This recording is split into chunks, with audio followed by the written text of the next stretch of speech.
Hey guys, what's up? So how are you all? I hope everyone is doing great and welcome to my new video where I will review Jujutsu Kaisen Season 2 Episode 11. And yeah, a lot of things happen in this episode, a lot of things. And so yeah, let's start the review of this episode. First, at the beginning of the episode, we see Yuji trying to punch the whale and trying to break it, but it doesn't break. Even though like Yuji is physical strength, like Yuji has a great physical strength, but it doesn't break. And uh, then they discuss like why isn't it breaking, and they figure it out like that the one who dropped this whale isn't inside the whale, the person is outside the whale. Like if when you're, as far as I understand, like when you're outside the whale and draw a whale, then like the whale strength increases, but like you have a greater risk to be found out. But the whale strength will be like greater than the whale strength when you are inside the whale. I mean, you get it. And then we see that the characters, which I said like at the post credit scene of the previous episode are in like are also in this episode. So I mean they were just not for the post credit scene, they are also for this episode. And then we see three people. One was a granny, another was some weird looking chef. I mean not a chef, but I don't know, he was a like a weird looking guy. And then there was another guy. I mean one of them or all the three of them have drawn the veil together, and like they and then Yuji's and like Fushiguro, they try to catch them with like Fushiguro taking out Shikigami, or that's what it is called as far as I remember. And like yeah, they try to catch all of three of them. And yeah, so they run through a process of capturing them, and then we see like the weird looking guy fell from like the 41st floor, but still like there is no blood, no scratches on his body, like no injury.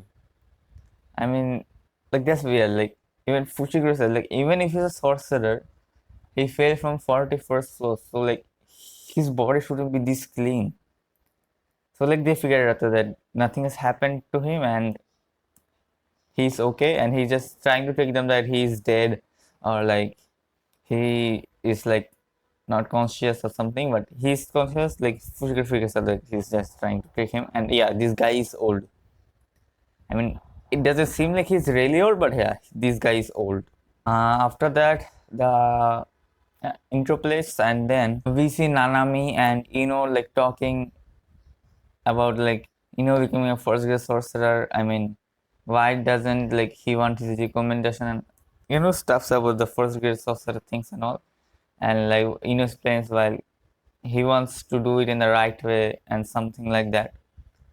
So like they were just discussing about the first grade sorcerer thing. Then we get to see Ino's technique, which is like the science technique, which is like auspicious beast summon, where by hiding his face, Ino can become a spiritual medium used to manifest the power of four. What was that? Auspicious beast. If I read that correctly. So yeah. Then we see like fighting the what was that?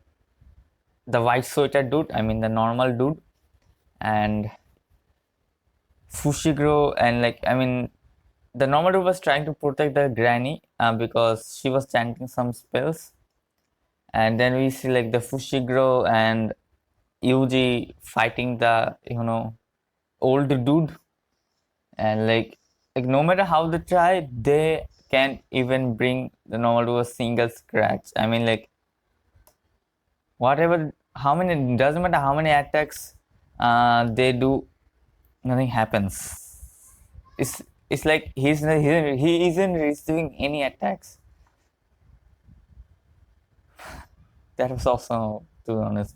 Then we see that the granny has finished her spell, and Uh, the dude eats something, and with the Gannis, whatever spell or like curse was it, I don't know.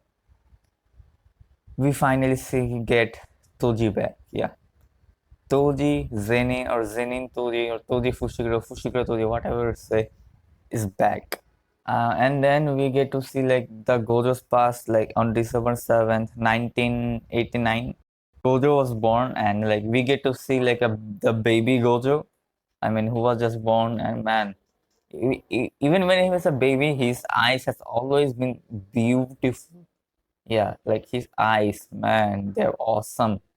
Then we get to see like how the curse users, I mean, those who are now fighting, and usually like they used to be free before Gojo was born. They, I mean, they used to do whatever they want, the killing peoples, and like they were free. And like even the Jujutsu sorcerers didn't have time to like fight with them because like Jujutsu sorcerers like were busy fighting the curse users. I mean the curse spirits, like because at that time the curse spirits well like became so strong. So yeah, Jujutsu sorcerers like didn't have time to look over them to catch evil sorcerers. And that time Gojo was born, and like those like sorcerers were like given the task of killing Gojo, because obviously if they leave, so like they won't be able to kill like normal people. But when they go to kill Gojo, like Gojo just looks at them, and the granny like who was eating coffee maybe mostly in a restaurant drops the coffee. Like even before Gojo properly looked at them, they got so scared, man. They got traumatized. But just by looking at Gojo, even before Gojo looked at them, and like obviously Gojo understood like there are some people looking at them, and he looked at them, and like they were like the energy balance has been like have got imbalanced after Gojo has been born. And like he looks, man, he is just so strong. Man, they could just tell by looking at him, and like really got traumatized by Gozo. Even Gozo didn't fight with them. He just looked at them, and even before he looked at them, they just got traumatized. And like after that, they have been like uh, in their limits because they didn't want to fight Gojo. And Gojo Satoru was like, "Stop looking at me, weaklings." And then we see Fushiguro and like Yuji fighting that old dude and still fighting old dude, and like they are like almost they figured out like it's not being about him being tough is the result of his techniques. So he's using a technique, and Fushiguro faster maybe it's like pain or injury nullification, something like that. But then he realized, look, no, it's not that. I mean, as he is afraid of fighting Gojo, so like he shouldn't be able to use such a great technique, which means it's inverse. And then we see Fushiguro and Yuji fighting that old dude, and like they have almost figured out like I mean they have figured out that isn't about him being tough right now. It's the result of his technique. Like Fushiguro start trying to figure out which technique is he using and how to defeat him. Then we see fighting Toji. I mean, obviously doesn't stand a chance against Toji, but obviously doesn't even know about Toji because like Toji was like years ago. And then we see the new Toji beating like you know blah man like beating beating like he's a monkey. And like I was thinking like, oh, maybe that's why he's in the present. I mean, by seeing Toji, I was like, I'm still watching the past. It didn't. Oh, after a few minutes, oh, I realized. Oh, I mean, this is present. This is in the past. He's getting beaten in the present. I mean, it's not the past. So like then after we see like the old dude covered in so many rabbits. I mean, due to Fushigro's technique, while Fushiguro was figuring out what is going on, how to defeat that old dude.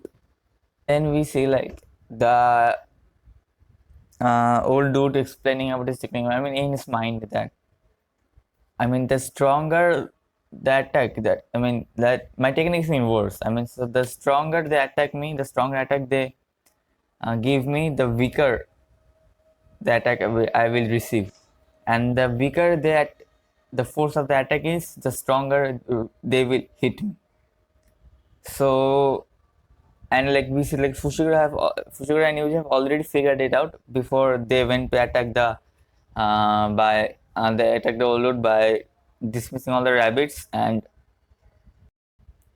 we see like when Yuji tells like that, then we can just defeat him by a flick on the forehead. But Fushiguro says no, you can defeat him like that, because if it was just pure inversion of force, he could have like died by simply air. I mean, a bit of air resistance and all.